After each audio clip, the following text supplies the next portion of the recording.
everyone. On behalf of the First Fridays Committee and the Ask Department, welcome to our very first virtual First Fridays. Since this is the first time we've done this, please be patient with any technical hiccups. The presentations will also be posted later on the University of Minnesota Library YouTube channel.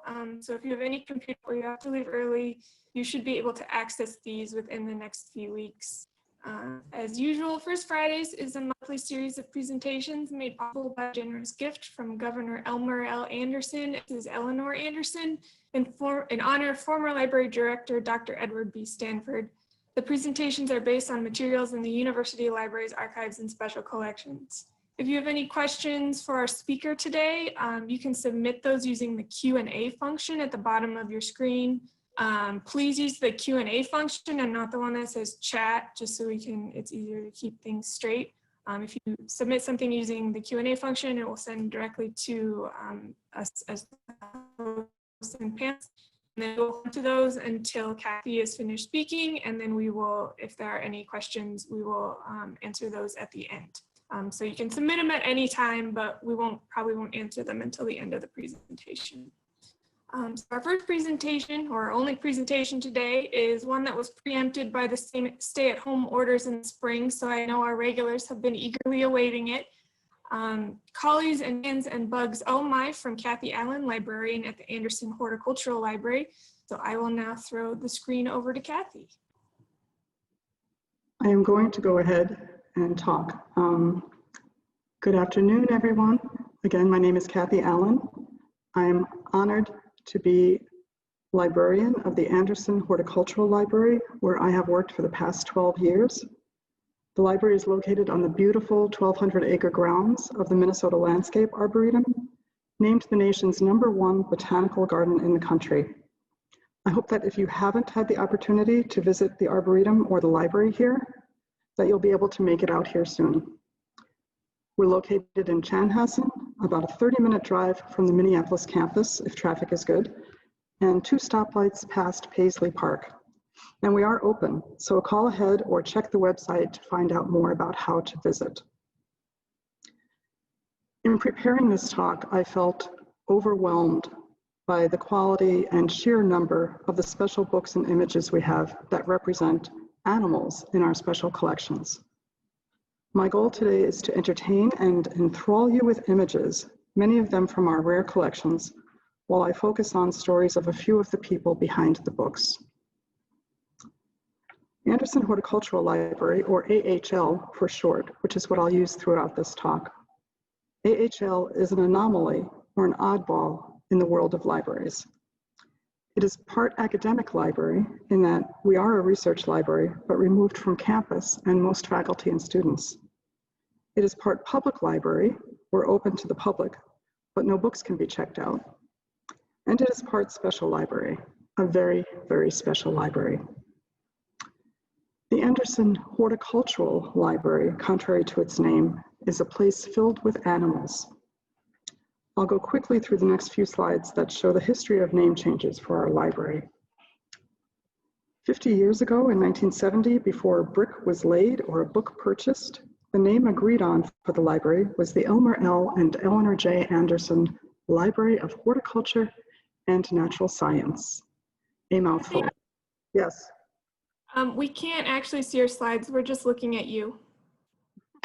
Welcome. Thank you for attending and for staying in there with me for a few minutes. Since you've already heard the beginning, I will just go through and catch up with where I was. So our name originally was the Andersen Library of Horticulture and Natural Science. The name was called into question because the Bell Museum already had a natural history library, and it was thought that that might be confusing.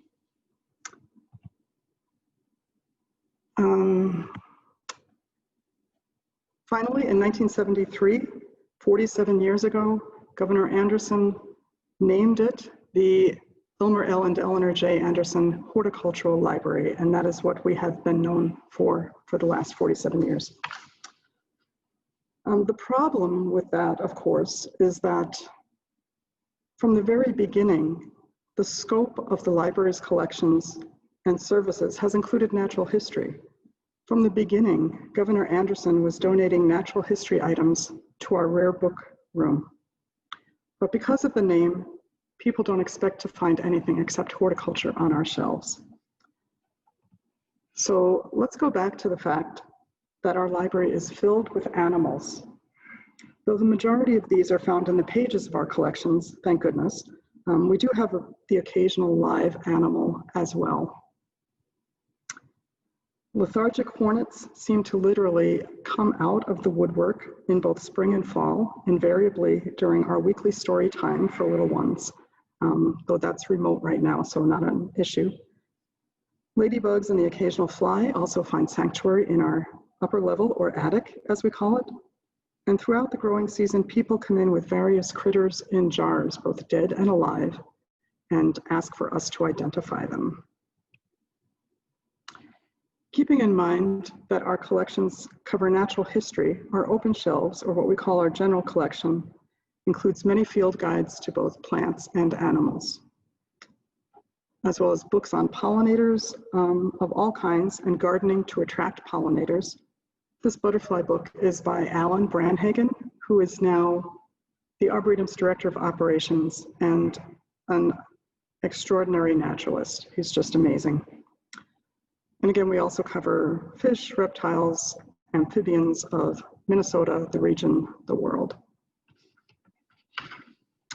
We have so many bird books in our general collection that we've moved hundreds upstairs to our attic to make room for new ones, like what you see here, a comprehensive encyclopedia of the birds of the world with detailed information on every species. We also have bird magazines like Audubon, Birds and Blooms, Birdwatcher's Digest, and The Loon. I have to say this cover disturbs me because it is so obviously not a loon. We have multiple books just on feathers, and books just on nests, and books on eggs. This is a favorite of the nature sketchbook classes that are held here at the Arboretum a couple of times a year. Mary Jo is just an astounding artist. Our substantial children's collection follows the same lines, but includes awesome books on dinosaurs and lots of books on squirrels, worms, ladybugs, butterflies, snails, turtles, porcupines, groundhogs, and of course, baby animals of all kinds, in addition to the critters that you see here. Essentially, our collections cover whatever might be useful or interesting to Arboretum visitors. The special collections housed in our climate-controlled room include historic seed and nursery catalogs, rare books, and medium rare books, as well as our newest collection, the Flora and Fauna Illustrata, or FFI. Flora and Fauna Illustrata is a joint venture between the Arboretum and the library to build a collection of fine art that depicts all of the plants and animals that make the Arboretum their home. We call it our 100-year project. Governor Andersen has said in his autobiography that he likes to think in terms of 100 years, and it will certainly take us 100 years to document the thousands of species that do live here.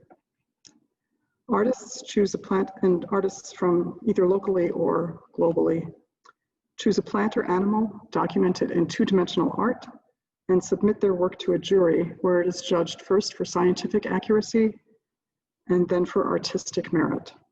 If accepted, the artist donates the artwork and their copyright.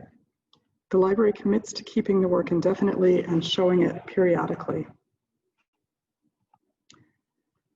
Another special collection that rarely sees the light of day, which is actually the best thing for it, is our collection of botanical wall charts. These are educational posters produced mostly in Europe at the end of the 19th century. Heaps of them were found rolled up, scroll-like, in a corner of the Herbarium Library on the St. Paul campus. After a few years at the Bell Museum, where they were humidified until they could be unrolled, they were transferred to AHL.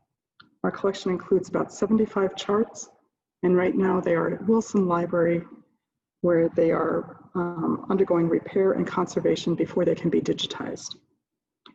While they obviously focus on plants, a critter pops up occasionally as in this case, some type of pollinating moth.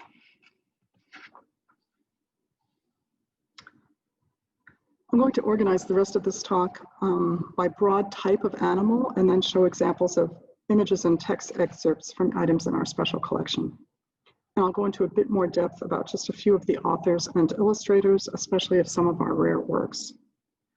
What I will show is a very, very small representation of animals to be found at Andersen Horticultural Library, and I invite you to come explore for yourselves.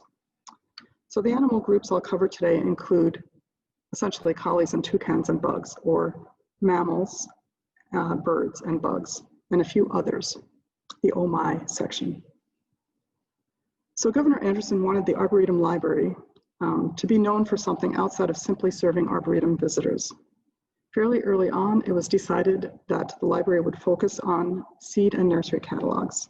Instead of throwing away last year's catalogs when the new ones came, library staff started keeping them and collecting them, and then started purchasing older ones. We now have the third largest collection in the country with over 75,000 items from more than 26 different countries, some of which no longer exist, and dating from 1614 to this year's catalogs, of which we have several hundred so far, and more fall 2020 catalogs arrive every day. Many of the vintage catalogs from the late 1800s and early 1900s are not only beautiful to look at, but it's fascinating to see what was for sale beyond garden plants and see glimpses of everyday life, though often exaggerated quite a bit, as the plants often were. Perhaps surprisingly, many images of domestic animals can be found in seed catalogs from this era. Chickens and other live poultry, pigs, and dogs were all offered for sale, usually in the back pages of these catalogs. Also for sale were various feeds and formulas beneficial for cattle and other stock, and a variety of pesticides. Dogs especially were often included in pictures of everyday life, as you can see here in the garden on the right. Here we have a little boy in the melon patch with an enormous melon and cabbage and tomatoes, a very sharp knife, and unattended save for his canine companion. Burpees sold purebred puppies.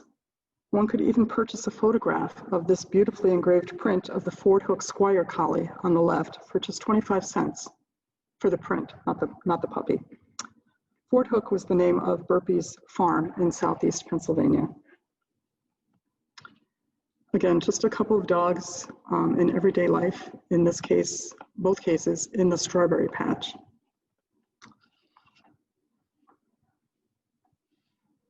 I have no idea why our local seedsman, Northrop King and Company, needed to prove that under sufficient humorous provocation, a dog will actually laugh. But it seems a very clever ploy to have folks send them names and addresses of at least 5 people that have a garden and use seeds so that they could learn the story behind this picture. And for those who can't imagine the dog laughing without turning the picture upside down as instructed, here it is upside down with the dog laughing. Horses also pop up occasionally in older seed catalogs.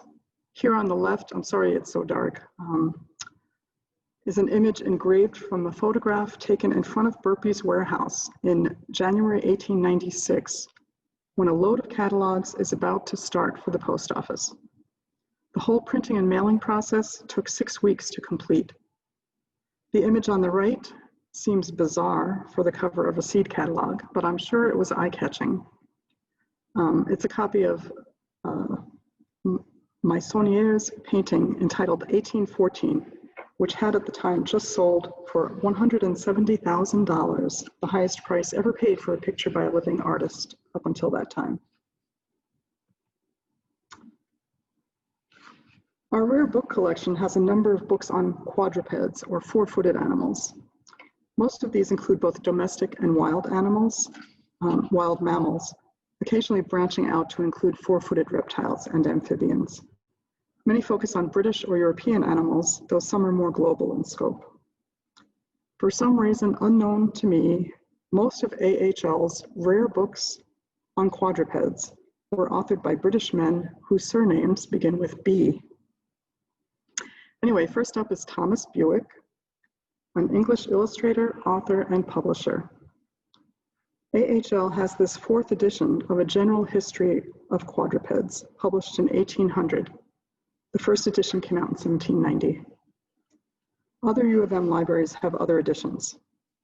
This book is about 5 inches wide and 8 inches tall and has more than 500 pages. Consequently, it doesn't lie flat, and using only my phone to take pictures that you'll see in this presentation. The images from this and some others are a little bit warped, so please excuse that deficiency. While including wild mammals from around the world, which we'll look at later, Bewick also describes many domestic animals, from horses to sheep and goats to hogs and rabbits. He seems to have had a real love for dogs and not so much a fondness for cats. 44 pages describe 30 types of dog, while 4 pages describe the domestic cat, the devilish-looking creature seen here. Dogs described and pictured include the familiar shepherd's dog or sheepdog, the Dalmatian or coach dog, the bulldog, the mastiff, which look pretty close to me, pretty similar, the terrier and the beagle, various spaniels and hounds, as well as lesser known breeds such as the tumbler, the lurcher, and the comforter. Bewick describes the comforter as a most elegant little animal and is generally kept by the ladies as an attendant of the toilette or drawing room. It is very snappish, ill-natured, and noisy, and does not readily admit the familiarity of strangers. A few years later, in 1809, the Reverend William Bingley wrote Memoirs of British Quadrupeds, notable for using Latin Linnaean classification, appropriate as he was a fellow of the prestigious Linnaean Society. Bingley was an English cleric, naturalist, and writer. One obituary notes that he was a considerable collector. I'm not sure of what. His entry in the Dictionary of National Biography notes, sadly, I think, his life was devoid of incident. His days were passed in compilation. Bingley wrote many books on a variety of natural science topics, including plants, animals, and minerals, but also wrote about music and travel. As in Bewick's volume on quadrupeds, most of Bingley's book is given over to domestic animals, including numerous types of horses, cattle, pigs, sheep, etc. Bingley includes 48 pages devoted to describing and picturing 14 types of dogs native to the British Islands, all of which were also treated by Bewick. And while he doesn't include a picture of a domestic cat, he does devote 16 pages to it. While less than 10 years separates Bingley's book from Bewick's 4th edition in 1800, Bingley's is far easier to read at first glance, as one doesn't need to adjust to the older font type where medial S or long S is often confused by modern readers with the letter F as in Frank. The long S disappeared quite abruptly from English printing right around this time, around 1800. So here's some sample text about the lurcher, Bewick's on the left with the long S and Bingley's more modern typescript on the right. Bewick notes the lurcher's aspect is sullen and its habits, from whence it derives its name, are dark and cunning, a bit of a terrifying beast. This little turnspit I find fascinating. It had a long body and short, crooked legs and was called a turnspit because that is literally what they were employed to do. They would run in a wheel, which would turn a spit of meat that would be roasting before a fire. You can see I've circled in red this little turnspit up in the wheel, roasting the meat for them. As predicted by Bingley, it is now extinct in Great Britain.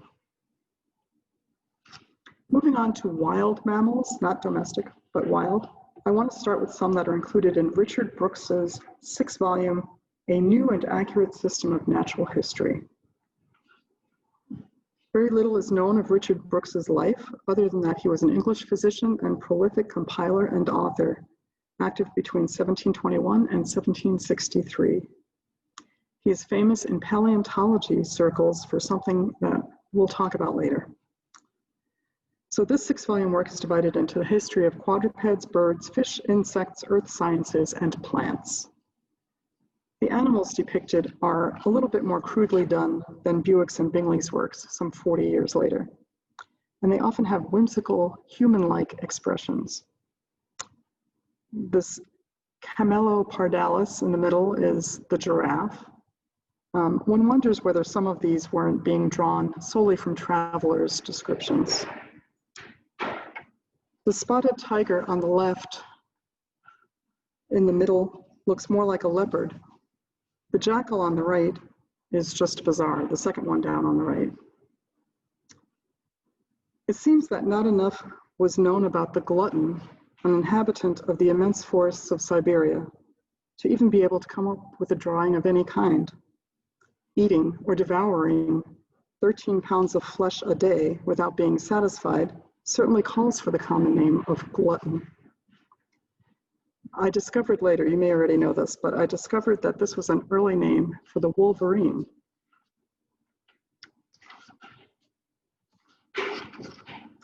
And a few more images from Brookes's volume on quadrupeds.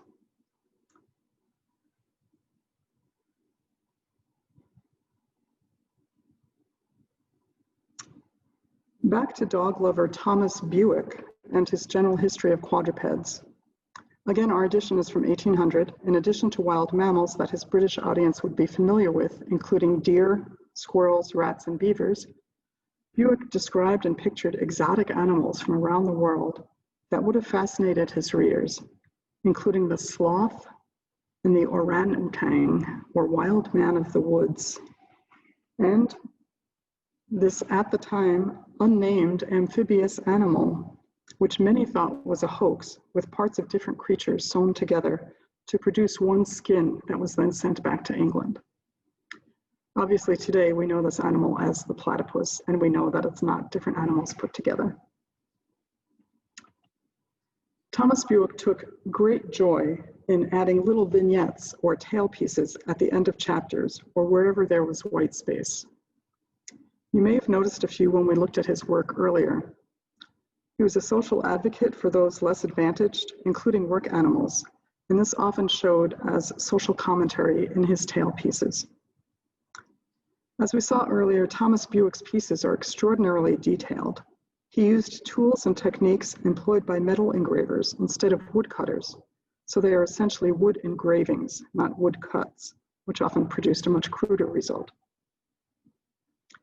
Bewick was a master wood engraver, perfecting the art. Remember, this book is only 5 inches wide. The small size of the tail piece at the bottom allows you to grasp what it is, in this case, a headstone. But magnification allows you to see the astounding precision that he exercised in producing just one of these tiny little images. Bewick's tail pieces are filled with movement and drama and often reveal more the longer we look at them. He described these vignettes as tail pieces, T-A-L-E, as he often employed them to tell a tale or present a bit of social commentary. Both his general history of quadrupeds and his history of British birds contain dozens of these exquisite little pieces. They often had no relation to the subject matter of the book or the chapter. Here we have a poor man brushing his teeth or chewing on a stick, a starving dog in front of some palatial estate with peacocks and temples. And here's someone just sleeping it off the morning after.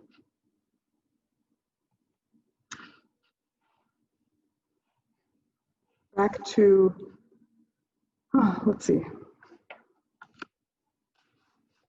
Back to the Reverend William Bingley. he who led a quiet life without incident. In his Memoirs of British Quadrupeds, in addition to describing many breeds of cattle, horses, asses, pigs, and dogs, his book is filled with descriptions of various mice, squirrels, rabbits, rats, bats, and wild cats, and even seals that would have been considered British wildlife. And the cutest hedgehog picture of his century, I'm sure.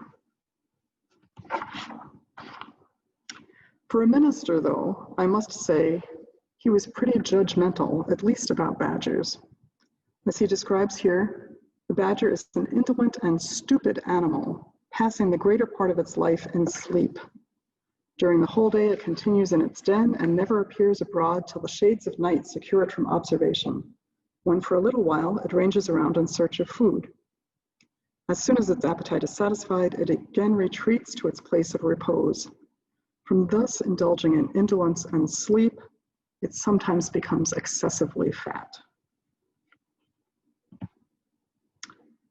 John Bigland, an English schoolmaster and historian, published A Natural History of Animals in 1828. And here are a couple of the 12 color plates that were included. They look a little wild, which I suppose is appropriate.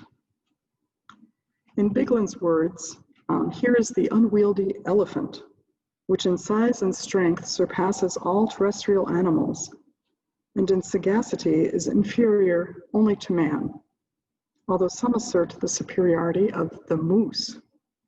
But this opinion seems erroneous, or at least very doubtful. Indeed, the human race accepted the elephant, indeed, as the most respectable, as well as the most wonderful of creatures endowed with life and sensation.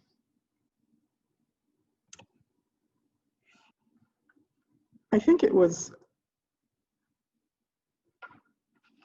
the handwritten inscription in curlicues in our copy of Bigland's book that pulled me in. As you can see and perhaps decipher, the library's copy is inscribed, Miss S.A. Russell, presented by her affectionate brother, William Kenrick, January 1, 1834, curlicues, and then Master John K. Taylor with the love of Sylvia A. Russell, June 1, 1872. S.A. Russell on the top is the same as the Sylvia A. Russell on the bottom. Sylvia, whose brother-in-law actually was William Kendrick, he was married to Sylvia's sister. Interestingly, William's father, John Kenrick, is described by U.P. Hedrick in The Peaches of New York as one of the pioneer nurserymen on American soil. William Kenrick followed in the footsteps of his father, being one of the founders of the Massachusetts Horticultural Society and a prominent fruit breeder. His book, The New American Orchardist, is held in McGraw Library's rare book collection and is valuable for the descriptions of the fruit varieties of that time, which was 1833. So this book, with detailed color pictures of exotic beasts like the lion, tiger, and elephant, was given by prominent horticulturist William Kenrick to his sister-in-law. And 38 years later, scant months after William died, Sylvia in turn gave it to a member of another brother's household, to John K. Taylor, who was only 11 at the time, and I'm sure he loved the book. He later married and settled in Indiana and died in June of 1944. Yes, I fell all the way down that rabbit hole. It's an occupational hazard when researching, finding an interesting thread that's woven into other stories that can lead one on to ever more fascinating information. While there are many other books, rare books in the collection that feature mammals, I'll leave the subject with just these books that were all produced by British authors whose surnames start with B: Bewick, Bigland, Bingley, and Brookes. Before I start talking about some of our rare bird books and their creators, I want to make sure to mention that the vast majority of items in our rare book collection were gifted to us by generous donors. Governor Elmer Andersen donated extraordinary items from his own vast collection and also purchased many items specifically for AHL. We are also beholden to numerous donors for their very special gifts. Moving on to birds, the two facsimile volumes of Speculum that we have were a gift of Ruth Reister's estate to AHL.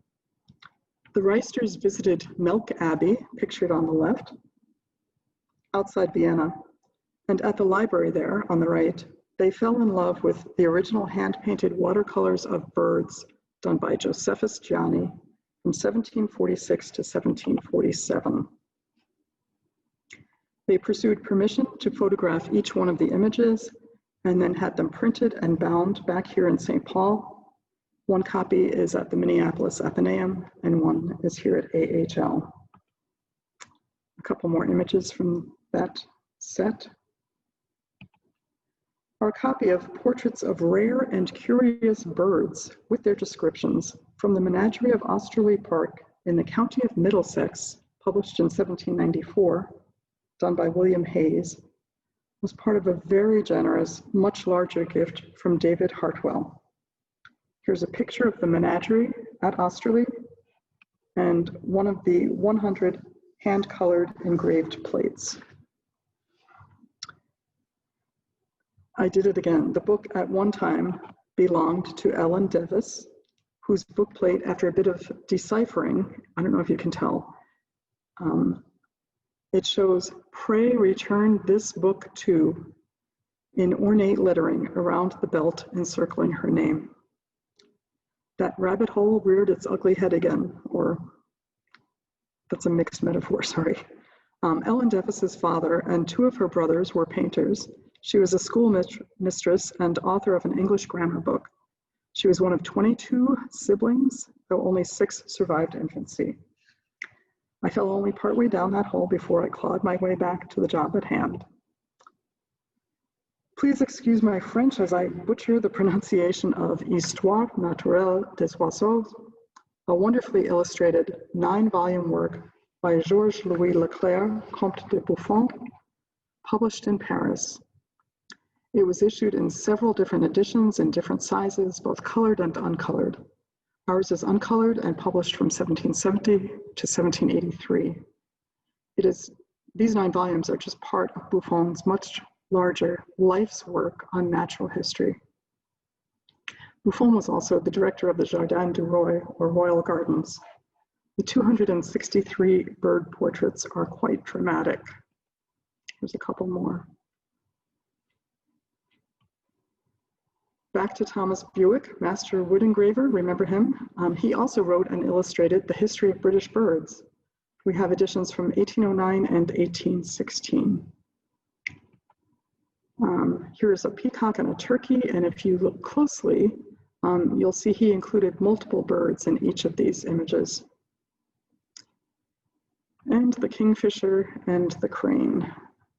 And I promise this is the last of Thomas Bewick that we'll see today. John Gould could also be called England's Audubon, an ornithologist extraordinaire of the 19th century. His large, lavishly illustrated bird books, many in multi-volume sets, continue to increase in value today. Gould's Birds of Great Britain, Birds of Europe, and Birds of Australia are all on my impossible dream wish list to add to AHL's collection. They are currently all being offered for sale, which very rarely happens. But with price tags up to $250,000 for one of the sets, they are sadly out of reach for us. That makes it all the more remarkable that AHL does have some Gould books, including a book on toucans, one on trogons, pictured here, one on partridges, one on birds of the Himalayas, and the 7-volume Birds of Asia. Every one of these titles an incredibly generous gift of Governor Elmer Andersen. John Gould's father was a foreman in the Royal Gardens of Windsor and started training John when he was 14 years old to garden. John stayed with the gardening job for 6 years, but in the meantime, he taught himself taxidermy. He became an expert and he set up a business when he was 20. At 23, he became the first curator and preserver of the Museum of the brand new Zoological Society of London in 1827. In this position, he was privileged to meet the country's leading naturalists and get the first peek at collections being sent to the museum from around the globe. In 1830, a set of bird skins arrived from the Himalaya Mountains, many of them unknown to science. His wife Elizabeth painted and lithographed them. A colleague wrote accompanying text, and Gould had his first bird book published, A Century of Birds from the Himalaya Mountains. In this case, the word century means 100, so 100 birds from the Himalayas. Gould was an accomplished ornithologist, an adequate sketcher or artist, and a superb businessman. He worked on identifying the birds brought back from the Galapagos Islands by Darwin from the second voyage of the Beagle. He was able to describe several new species, including a new species of rhea, a large flightless bird. While feasting on this bird with some of his crew, Darwin suddenly realized what it was and managed to rescue the head, some extremities, and feathers to send it back to Cambridge for identification. Many of the new finch species that Gould described were found only on specific islands and provided the inspiration for Darwin's theory of evolution by natural selection. Gould married Elizabeth Coxon, back here, an artist and musician when they were both 24. She was as charming and cultured as he was not. She painted and lithographed more than 650 birds for her husband's books, and spent a couple of years in Australia with him, painting from caged specimens as well as stuffed skins, which he hunted and processed. She tragically died a year after they returned to England from Australia, at the age of 37, shortly after the birth of their 8th child, and with a heap of unfinished work that her husband had been counting on her doing. Gould would have known of young Edward Lear, who was the next to youngest of more than 20 children. His older sister Anne raised him, and they lived near the new London Zoo. At 16 or 17, Lear was working professionally as a zoological draftsman and contributed drawings for a visitor's guidebook to the new zoo. He could often be found there painting parrots, which he started doing in 1830 when he was just 18 years old. He ended up painting 42 exquisite images of parrots. You can see one here, just amazing. He painted them, he drew them onto stone or lithographed them, which is an art that he taught himself, and then printed them and offered them for sale by subscription, issuing a few at a time. After release of just the first 2 images, he was inducted into the prestigious Linnaean Society. When he finished in 1832, he issued a title page index and list of subscribers and encouraged his subscribers to bind those pages and images all together into a book. Lear was the first to choose the large folio size for his prints, the first to produce his own lithographs, and the first to work from live creatures whenever possible. He often worked in the zoo's parrot house and would have a zookeeper hold a bird while he measured the beak, the length of the wing, etc. Unlike John Gould, Edward Lear was an extraordinary artist and a terrible businessman. John Gould purchased all of Lear's unsold copies of the parrot prints and hired him to depict dozens of birds for 4 of Gould's works. Considering the title of this presentation, Collies and Toucans and Bugs, oh my, I would be remiss if I didn't include an image from Gould's books on toucans. This one is from a monograph of the Ramphastidae, or family of toucans, and it was done by Edward Lear. Gould had no problem taking credit for others' work and often omitted artists' signatures from plates and substituted his own or his wife's name. This happened to Edward Lear, among others. In our first edition, you can see that Lear's signature is along the bottom left of the image. Lear had many health problems, not least of which was major depression. Also, his eyesight deteriorated greatly,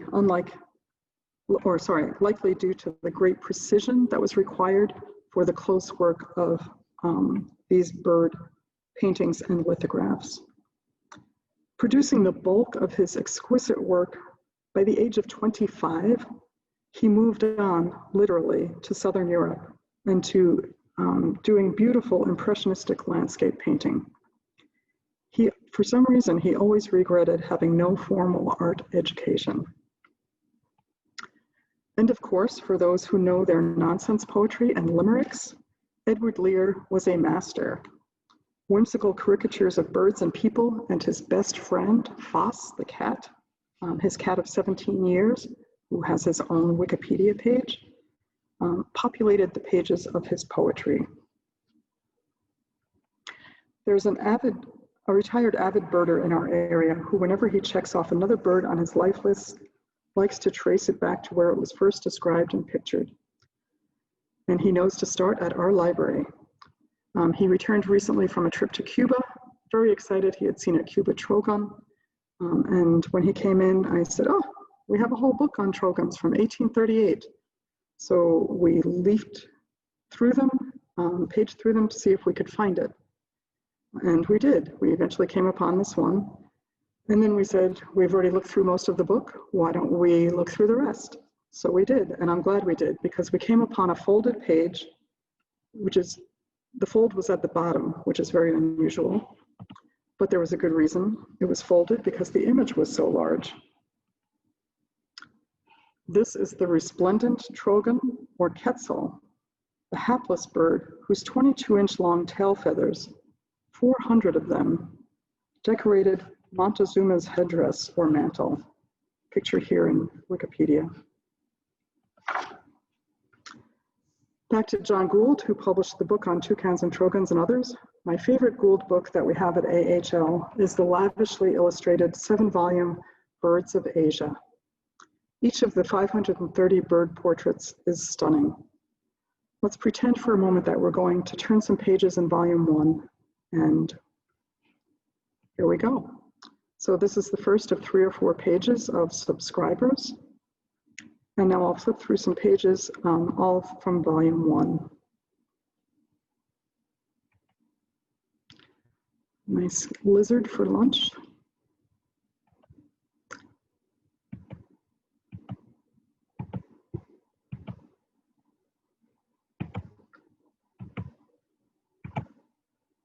Rollers, frog, a hoopoe. Obviously, there are hundreds more in this and the other 6 volumes. I'm really sorry I included so many. Sometimes it's hard to stop turning the pages. And I almost forgot, there are still bugs. So collies and toucans and bugs.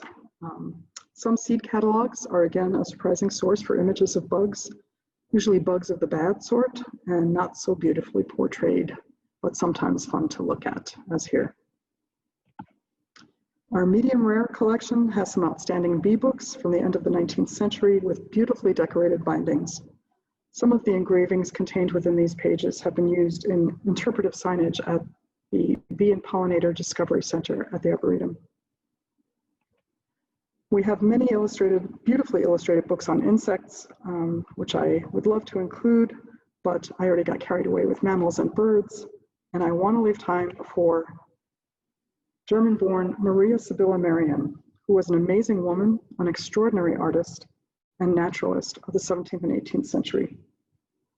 She began studying and drawing insects when she was just 13, and was the first to observe and describe the metamorphosis of European insects.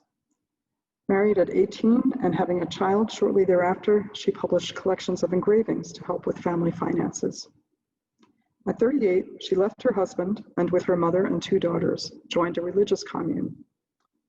In 1699, she and one of her daughters, also an artist, sailed from Amsterdam to the Dutch colony of Suriname in South America to study and paint the insect life there, staying for 2 years, returning due to malaria. One can only imagine how difficult it would have been for her to bushwhack through the rampant jungle growth in order to find caterpillars, identify their host plants, and then raise them to be sure to identify the butterflies or moths they would become. Her depictions of the teeming tropical insect life she found there often depict a drama unfolding, as she often included an insect's natural predators, as well as the host plant that nourished it. Many of her drawings were acquired by Tsar Peter the Great, during a tour of Amsterdam shortly after her death. AHL has a facsimile edition of 50 of these vibrant watercolors called the Leningrad watercolors. So, collies and toucans and bugs, oh my. In this last very, very short oh my section, I've included a few stray items that don't fall under mammals, birds, or bugs. So continuing with Maria Sibylla Merian, the set of 50 facsimile watercolors we were just looking at also includes this other category of lizards, shells, crabs and horseshoe crabs, or lobsters rather. And the last oh my item I'll include is admittedly a bit bizarre, and again, doesn't fit into mammals, birds, or bugs. Originally described by 17th century naturalist Richard Plot, who thought it was part of the thigh bone of an ancient human giant. The base of this bone or petrified item was about 20 inches across. This dinosaur bone is what it actually was. It was officially named Scrotum humanum by our old friend Richard Brookes. We saw earlier his giraffe and spotted tiger. As he notes, he named it so because it resembled a man's private parts. The word dinosaur didn't even exist yet, so this creature must have seemed an incredible mystery. Though Scrotum humanum became the scientific name for the creature whose lower thigh bone this was, science later finally allowed that the creature could be renamed Megalosaurus, a much more appropriate name. I've circled the area that this bone would have come from. And there you have it, the tip of the iceberg as far as animals at AHL. And I apologize if I haven't included your favorite book or animal or artist. Thank you so much for attending today. I have truly enjoyed putting this together and have learned so much more than I've been able to share with you in this short time. If you're ever interested in seeing some of these treasures, contact the library or myself to make an appointment. I'd like to thank the AHL staff for carrying on while I delved into our collections, and to library volunteer Judy Gault for doing some of the research on the rare books. I owe a huge debt of gratitude to the two Arboretum librarians who came before me, June Rogier and Richard Isaacson, who had the vision and expertise to build these special collections into what they are today. Again, thank you to Governor Andersen and his family, to all of our donors, the university libraries, and our friends of AHL. They make it possible to have and preserve these treasures for future generations. So again, thank you. All right, thank you everybody for attending. It doesn't look like we have any questions in our question and answer, so we will just skip that part. So just thank you for attending today, even though there was no free food. Oh, it looks like we did just get a question that came in. Kathy, Jane asks, who is Lady of Hats from Dinosaur Bone picture? That is, it's who I got the picture from. It was online, and that was the credit. Okay, thank you. All right.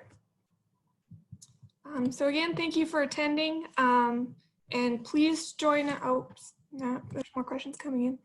Are there any images of bears from Minnesota or otherwise?